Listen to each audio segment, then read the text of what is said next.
run into the man. Right. RAYFUL. Right. Exactly. Was it?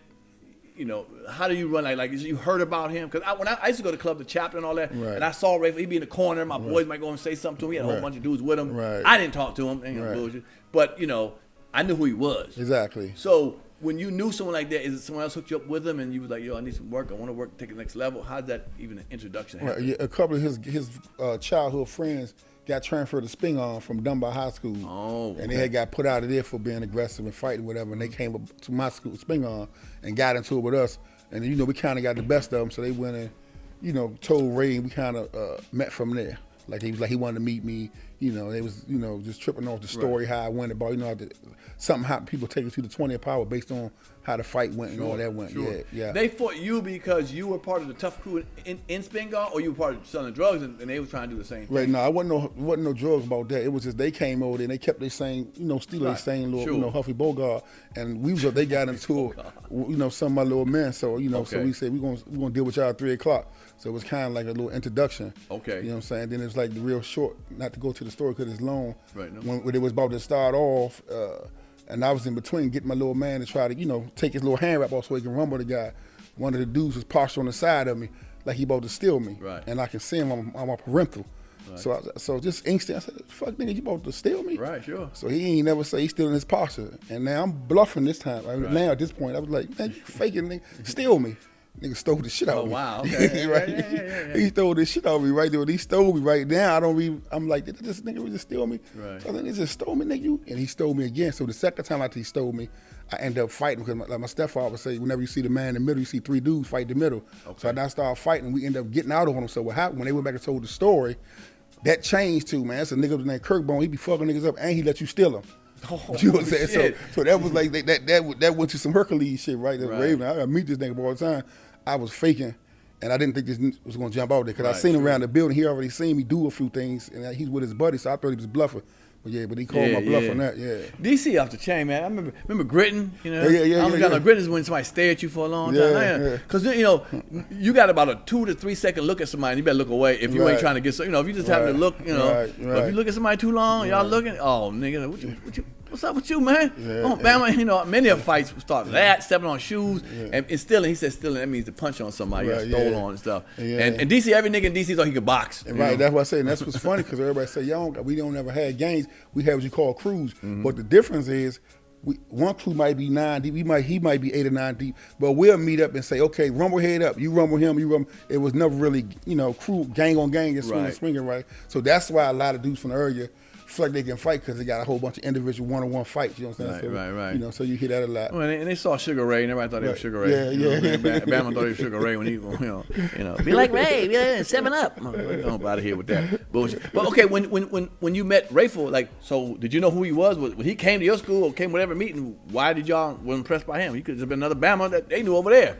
Right, what made you say, damn, did you hear his reputation before he got there? Yeah. You heard he was getting money. You know what I'm saying? He wasn't a full-blown RAYFUL that people know of today, but he was getting money. It was known that, you know what I'm saying? And so you heard about him, but it was just like, I had dudes that I kind of looked up to as far as getting money, which they really wasn't on his level, but so I really wasn't over their pressure. It was like it still was a neighborhood thing. Down there, we from up here.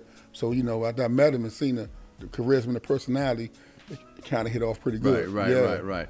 And so y'all just talk, and then next thing you turn around, he's starting to front you some stuff. I'm guessing that's how past the story. That's how it basically goes. Like, we talked for some hours. A House of Pancakes was his name.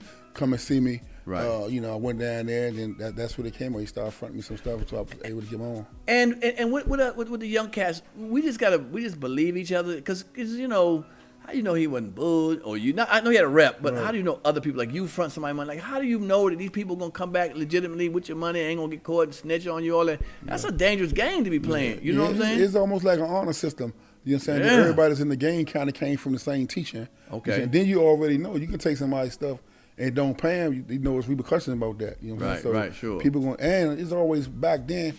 You kind of trained that don't get nothing away that you can't afford to lose too. Really? That was like a hit and joint in your brain. Okay. Dude ain't gonna dump nothing on you that he feel like you run away, he gonna hurt his cash. So what he give you gonna really be a test for him to see what you do. Right, you know what I'm saying? Right. Then let me ask you, in that game, is it really worth your rep? once murder come into the game, it's different than drug dealing. Because I remember I used to hear the police say they'll let niggas sell drugs. Right. But once you put the murder game in, we got to step in and change. You know what I'm saying? Right. So, are you afraid? Let's say you fronted somebody. Let's say $15,000 worth of stuff, whatever. Right. And he bluffed on you. Right. You have a reputation. You murder the dude. We talking jail time against somebody. You know what I'm saying? Right. Do you sometimes let people let them have it, but then you won't be no sucker like, oh, you let that nigga run with it. So how do dudes do that between that? Well, me personally, like I say, I was under the teachers that I'm not gonna give you nothing I can't stand lose. That's number one. Okay. And then number two, if I give you something that's a large amount of something and you mess up, I gave it to you because I feel like you can hustle. Right. So I might trying to get it out because I was taught that a dead man can't pay. There you so go. Me killing you, chasing 20,000 or 15,000. I'm gonna lose anyway. You know what I'm saying? So I'm gonna try to figure out how we can make it work and happen. If I think you can't make it go somewhere, I just cut you off. But if we can make it happen, we can figure out how to get there. All right. One of my last questions close to this would be two questions. One is, I think is it fair to say maybe that Rayful his shit was overblown? The white folks wanted him, man. Right. Because I remember him going to jail. Coming to jail every day, whatever it was, in a helicopter chained up. That's that extra to make you seem like you're a monster. Right, yeah. Bulletproof for all that bullshit. They should have done something with them niggas at the White House, okay, in the government. Should have locked them motherfuckers up. You get what I'm saying? Yeah. But when white folks got a chance to make you look bad and go all the, I think they did that extra. You get what I'm saying? Yeah. Like he was responsible for every problem. Like, come on, man. No, there's other things that even had to do with drugs to help black people back in the hood. You know what I'm saying? Yeah. The first process of the courtroom is to convince the community. When you convince the community, now you got the premeditated jurors already coming to the joint. You know what I'm saying? So a dude making $30,000, $40,000 a year back then, 50 at the most, and you saying a young kid making 300, whatever they say, million, which was blown out of proportion. You know what I'm saying? So they like, shit, I can't wait to send him to jail. He in the way any from the community, which we was best in the community over the drugs, man. Don't make no mistake about that. I understand that. But yeah, of course they gonna dress it up where those can get that conviction. That's what it's about, the conviction. Conviction. Yeah, it's about the conviction. Yeah. That I think they did the most. Another one of the cats, Tony, something was his name? Tony Lewis, man. Yeah, he been around. He was one of his boys, right? Yeah. That kind of got swept under and got carried away. He the only one on the case right now. What, he like 36 years? How long you in there? This shit is like it's about 35, 34 years now. Yeah, man, still living. Come on, man. Yeah. There's people who murder people that got out. A couple people quicker than that. I know two. They got two murders got out. Yeah, double homicides and they out before Slim. Why you think he's still in? Why you think they just being petty after all these years? Yeah, but he was charged. They convicted him with 848 life without chance of parole. Right, and he stood firm. He ain't since the government. He stood firm. So in they brain, you insulting us like we're gonna make an example because you going against the grain. But he's standing firm in his joint. So we just praying that some laws can change, or he can get some action of some type or something. If he had not, if he went the other route, whatever the hell how much time do you think he would have got for that? Probably to be home or about to be home, or you know how they work that shit about or whatever. Depends on how much help he would have got. But that wasn't in his DNA. Right. No, I feel you on that. That wasn't his DNA. So. We just praying that he catch a hell of some laws change, man. Because that's crazy. That's no, crazy. It was. I'm about to talk about some of these young cats that some of these rappers get in trouble. But my point is, what made you? How'd you get about and you did some time, right? Yep. I do about 4 years money laundering. Okay, 4 years. And your hand touched some money. Right. Yeah. Back in there, you touched a little money. I ain't gonna Vlad TV you, but you didn't touch the money, okay? Okay, you didn't touch the money. So after that, being in jail, is that what got you saying enough is enough, or did you took a while when you got out to say, cause I know people are still looking at you like, yo, 4 years ain't that much of a joint. Yeah. Well, when I was in jail, I was looking at 35 to life on the situation I was on, right? With the case. So when I was to pray, I was always tell God, look, give me an opportunity to get back out there, keep my dignity and my principles and all that. I give life a fair chance, which that's crazy negotiating with God, but that's how I was talking, right? So and at the time I didn't have no kids. I was like, I'm about to get 35 life with no kids.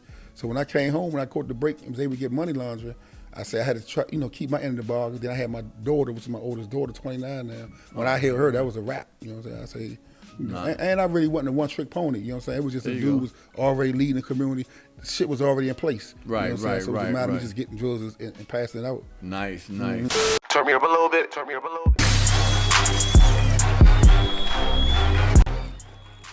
If you like that clip, hit the subscribe button or the notification bell. In fact, why don't you hit both of them?